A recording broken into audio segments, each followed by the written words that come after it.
Je transforme ce que vous venez de dire en question. Le problème qui se pose est le suivant.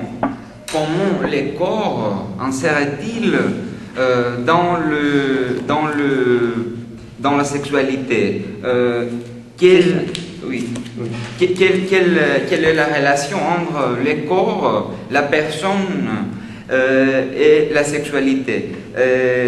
Kant propose une certaine orientation vers ces problèmes. Il y a de l'ordre philosophique, mais en même temps, il est aussi centré autour des questions du droit. Donc, le droit, la pensée philosophique et le mariage sont les grandes questions qu'on aborde dans ces cas. Pour être plus clair et pour aller vite, je vais organiser mon exposé autour de 3 points.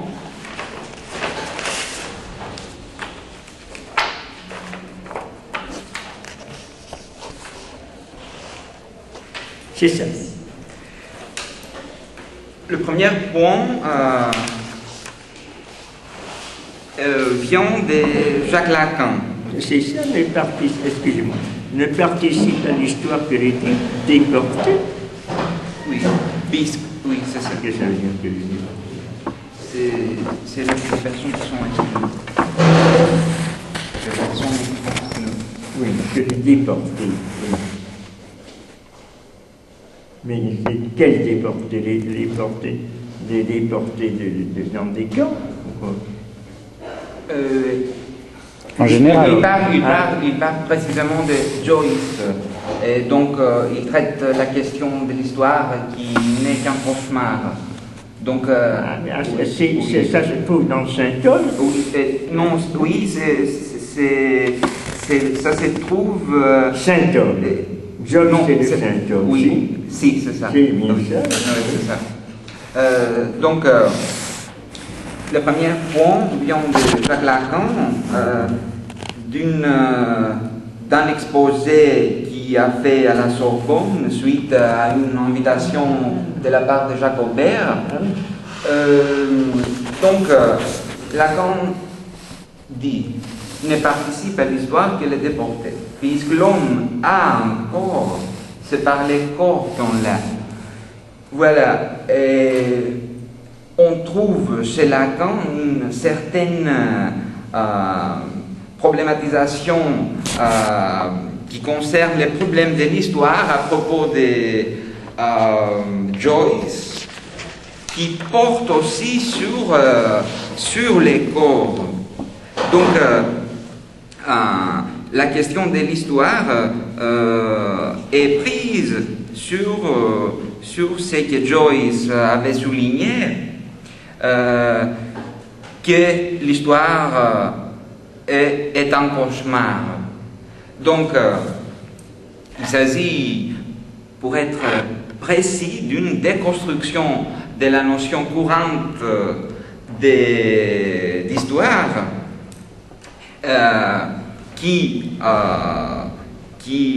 est dérivée de l'ère joycienne, et Lacan aboutit à une thèse qui concerne les corps. Donc, je relis: puisque l'homme a un corps, c'est par les corps qu'on l'a. Il s'agit d'une thèse qui se trouve aux antipodes de la thèse aristotélicienne, parce que, comme on sait tous, Aristote, dans son œuvre, a analysé les rapports de l'homme, les rapports entre l'homme et son corps dans une optique ontologique. Pour être clair, Aristote dit que l'homme est un corps. Et donc, dans ce point de vue, il se dirige vers une ontologie quelconque du corps. Mais à ce moment-là, Lacan exprime totalement l'inverse, que l'homme n'est pas un corps, mais l'homme a un corps. Et donc, c'est aussi votre point de vue, parce qu'il s'agit d'une contradiction, d'un conflit entre une certaine ontologie et une certaine écologie. C'est pas très commode à comprendre, mais c'est-à-dire que c'est le lien entre l'une et l'autre proposition.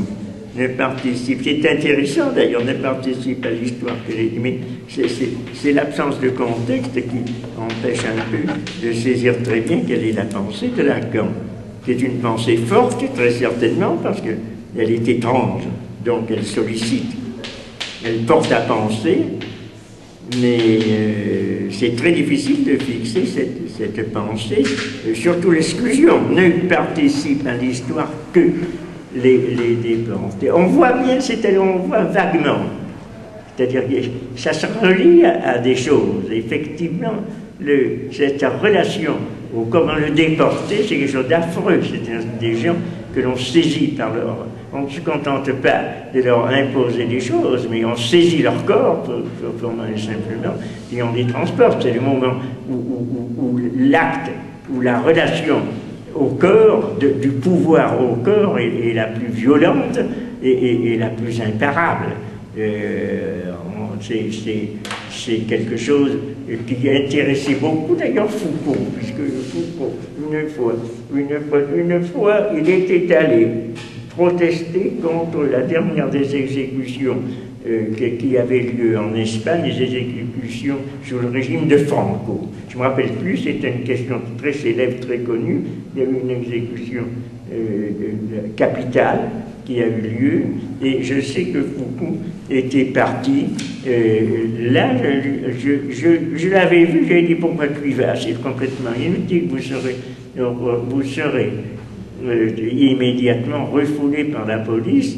Et il avait dit, c'est précisément ce que je veux, parce que je veux manifester que je ne sais pas comment il me l'avait dit cela, que le pouvoir, est précisément, il faut lui pousser à bout jusqu'au moment où il est obligé de s'en prendre au corps et de vous prendre et de vous repousser physiquement. D'où l'amour de Foucault, d'ailleurs très très souvent, pour les affrontements avec la police. Il en a eu, et pas tellement terrible, mais parfois, par suite de cette idée, il voulait démontrer que la force du pouvoir n'existait qu'à un certain moment, au niveau même où il était obligé de s'appliquer physiquement à celui qu'il voulait contraindre. Et par là même, je serais tenté de dire au fond, c'est démontrer que si des gens voulaient résister d'une façon réelle, ils iraient aussi jusqu'à cet affrontement physique.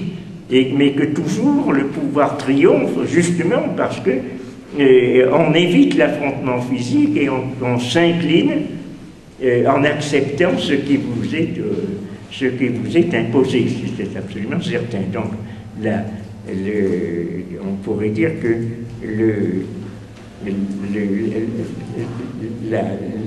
la force du pouvoir se manifeste justement par suite de l'acceptation c'est de l'acceptation de celui qui subit ce pouvoir. C'était un peu ce que disait d'ailleurs aussi Rousseau lorsqu'il disait que le plus fort ne serait jamais le maître s'il ne transformait sa force en droit et l'obéissance en devoir.